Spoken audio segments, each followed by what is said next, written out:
Developed by Capcom, Resident Evil 7 released on the 24th of January 2017 on the PlayStation 4, Xbox One, and PC. It went on to sell 8.5 million units, not reaching the heights of Resident Evil 5 or 6, but to many fans, it was a return to form for the series.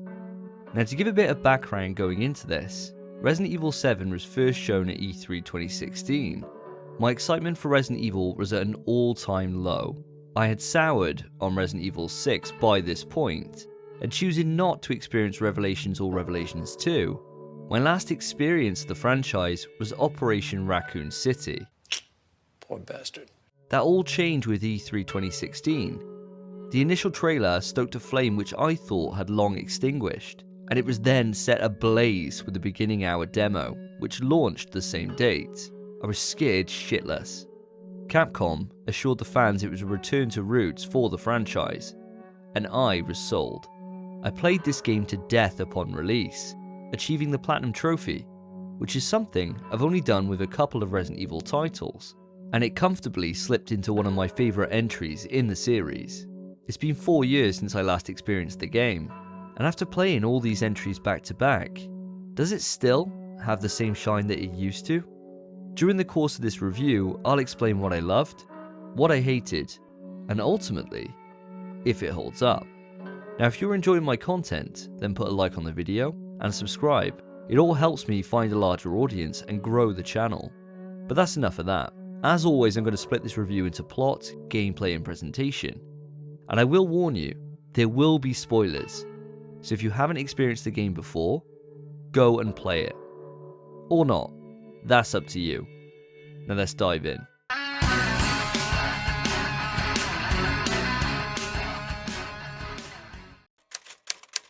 Resident Evil 7 finds us in control of Ethan Winters, a new protagonist for the series.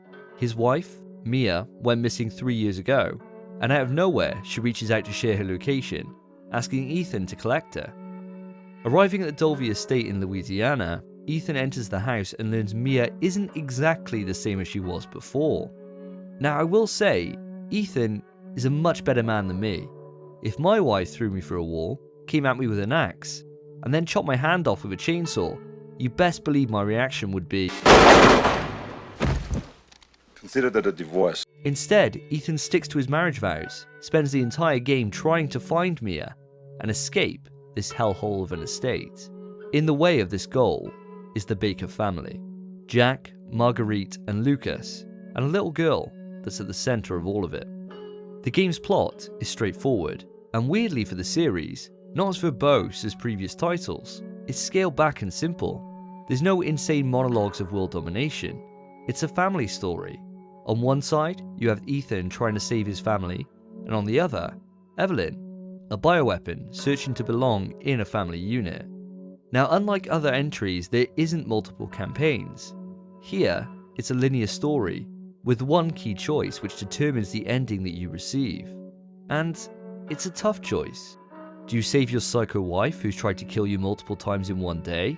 Or Zoe, your one and only assistant throughout the journey? I mean, come on, did anyone ever pick Zoe?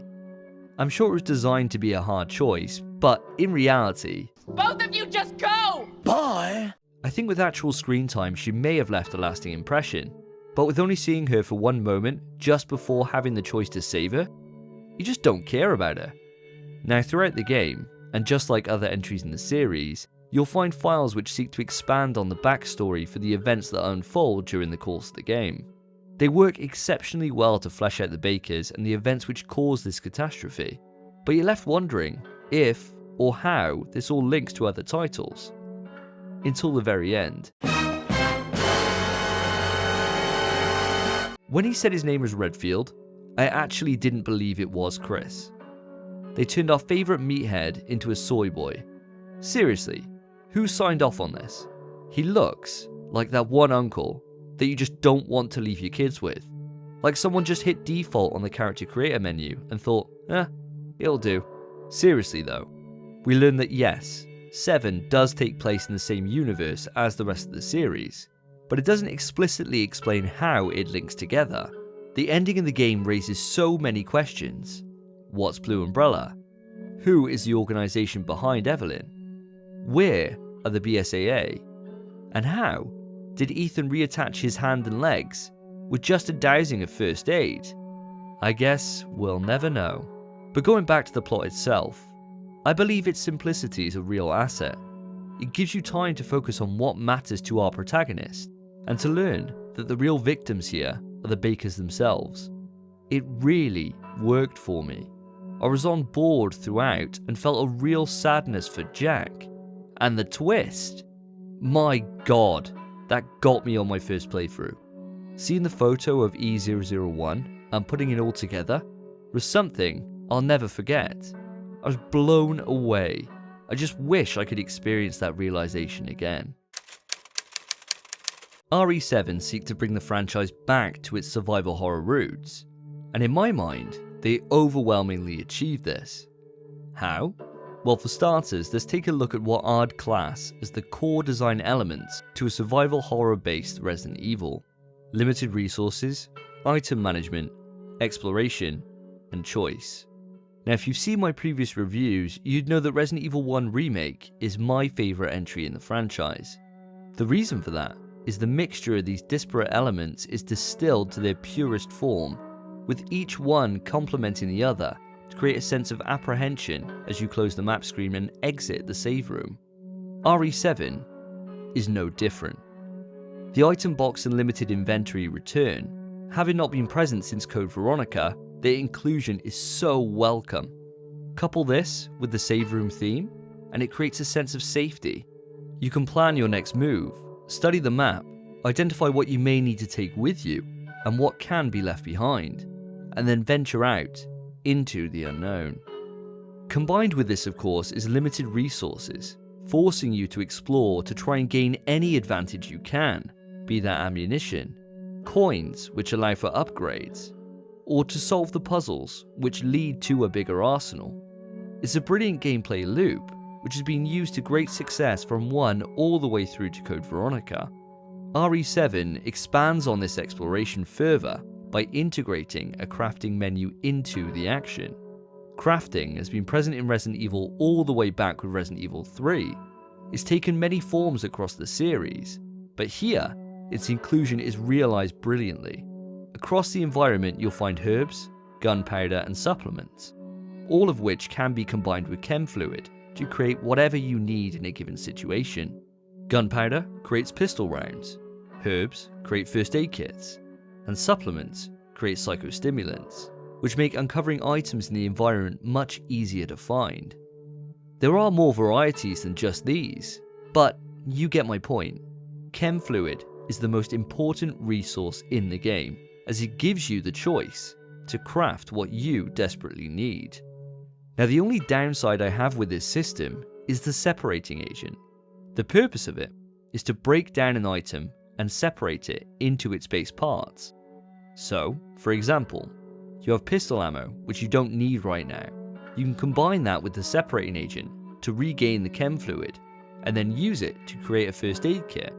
You could argue that it's just giving more choice to the player on how they use their resources in a given situation, but my stance is the separating agent means your choices don't have the same weight.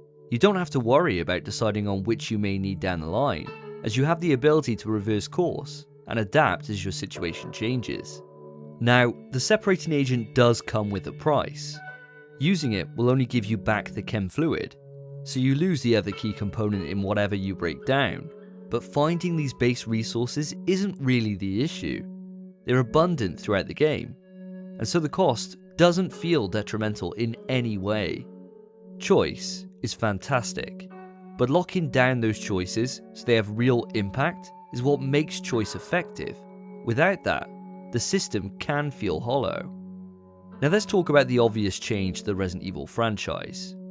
RE7 is in first person. I've seen over the years fans come down on two sides with this. They either love it or they hate it. For me, I fall into the former. Resident Evil 7 being first person makes you feel part of the action. You feel the horror.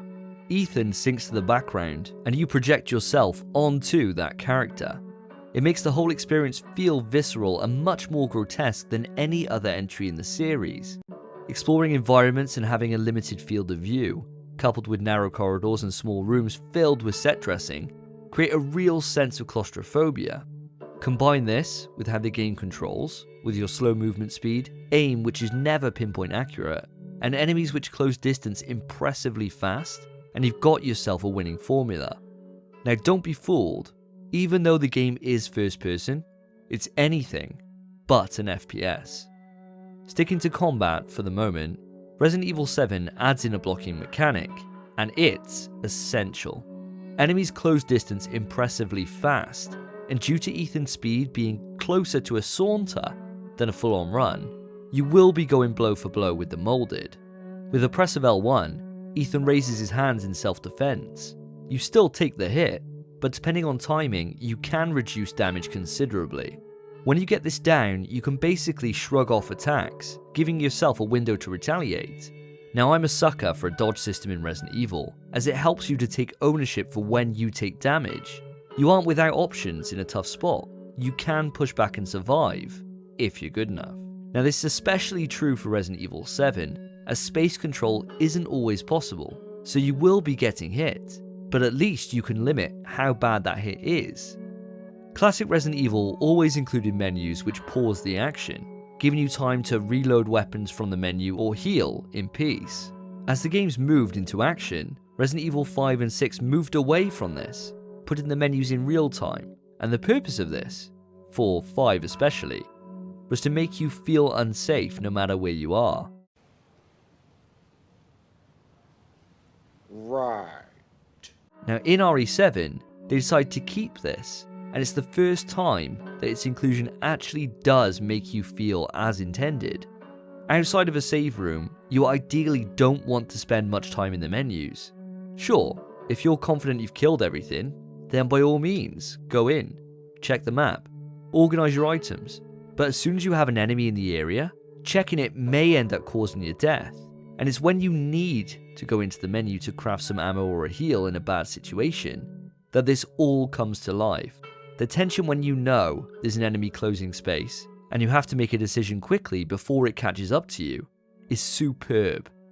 Now it's not something you encounter too often, which helps alleviate any frustration that could arise from this, but that's what makes the moment stand out. It's panic-inducing, and you never quite get used to it. Let's close this section out with puzzles. Resident Evil 7 fortunately moves back to actually including them, which is a welcome change. Following Resident Evil 4, 5 and 6, RE7's use of them throughout the game is excellent. They aren't particularly difficult, mostly centering on moving an object from one location to another, or reading the file in the room and figuring out the solution immediately. But that all changes with Lucas's section of the game. The birthday puzzle is everything and more I could have asked for. I remember being stumped there for quite some time before I put it all together, and I felt like a god for completing it, and is easily one of the best puzzles I've completed in the entire series. Now, could I have done with more puzzles? Yeah, especially ones which leave you scratching your head, but I realise I'm probably in the minority here, and at this point, after playing the previous 3 games, I'm just happy they're back in a major way, even if it is just for a short section of the game. RE7 is the first title to be developed on the new RE engine, which replaced the empty framework of previous titles. It's absolutely stunning. Even 4 years later, the game looks incredible. Character models and environments pop, especially when combined with the lighting, which can turn the most mundane of environments into a living nightmare. It's truly a marvel to behold. Now fortunately, it's not just the looks department that this game stands out. The sound design here is stellar. The game utilises silence and ambient noise to add a sense of unease throughout. Exploring an environment, even when you know it's safe, causes doubt. And that leads to paranoia. And when the music ramps... Oh shit! Oh, Jesus! The inverse is also true. When you reach a save room, hearing the welcoming yet haunting track is immediate relief. It captures the same feelings I have across the original trilogy and Code Veronica. You don't want to leave this bubble of safety, but you have to. it's exceptional. I think it's time we move into enemy and boss design. This is a tale of two parts. Boss-wise, Jack's first two fights are great, incorporating set-piece action with interesting gameplay, and Marguerite is, for my money, the best boss in the entire series, bar none. Her fight in the greenhouse is absolutely terrifying. Now for starters, I hate bugs. Like legit hate them. If I could Thanos snap them out of existence, I wouldn't think twice. So seeing an elderly woman with a bug's nest down there? Oh my god! Add on to this, she skulks off to sneak attack you with nothing but audio cues to go off, leaving you to stew in your own shit-stained undies as you white-knuckle the controller. Now, if terror takes years off your life, then I'm looking down the barrel. Now, I remember running the game through on Madhouse and getting to this section of the game. I was standing at the door to the greenhouse, just psyching myself up to go in and take her on. It's one of those memories from a game that just stays with you. And that's when you know it's made a lasting impact. Now, unfortunately, this isn't consistent for the remainder of the game. Jack's final form and the Evelyn boss battle are bad. They do the job, but they don't add any spectacle, don't elicit any fear or tension, and honestly, I could do without them. This same analogue applies to the enemies. The Molded. They are an obstruction in your path, and serve their purpose well enough, but where's the variety? You got your normal ones, them ones with a mangled sword arm, liquor rip-offs which go down with no real effort, and then fat ones. They are a challenge, but they aren't interesting. And that's the issue. With the imagination that's put into every facet of the game, they stand out so much as the one blight to the overall presentation. Resident Evil 7's goal was to return the series to its horror roots. Using inspiration from Hollywood horrors, from the Texas Chainsaw Massacre right through to Saw, and combining this with staples of the early series and a new perspective, they certainly delivered. I adore this game, and it sits up there with the best in the series. Sure, it doesn't have the best enemies, and half of the bosses are underwhelming, but in terms of a narrative and gameplay experience, it exceeded my wildest hopes for the series, and restored Resident Evil as my favourite series across all of gaming. Playing it through again was an absolute joy, and I look forward to revisiting it in the years to come. Thank you for watching. I'd love to hear your opinion on Resident Evil 7, so comment below and tell me your thoughts on the game. I try to respond to everyone on my channel, so I'll look forward to hearing from you. Now if you enjoyed the video, don't forget to put a like on it and subscribe for more Resident Evil content in the near future. Next up is a spoiler review of Resident Evil Village, before I then unveil my ranking of the series up to this point. Now that would draw to an end the journey that this channel's been on, in terms of covering all the mainline Resident Evils. But what I tackle next on the channel is up to you. I've created a straw poll which will be in the description as well as the pinned comment. Vote for what you want to see. I'll take it all into account as I make my final decision. But I've kept you long enough. Thank you for your time. Take care of yourselves, take care of each other. See ya.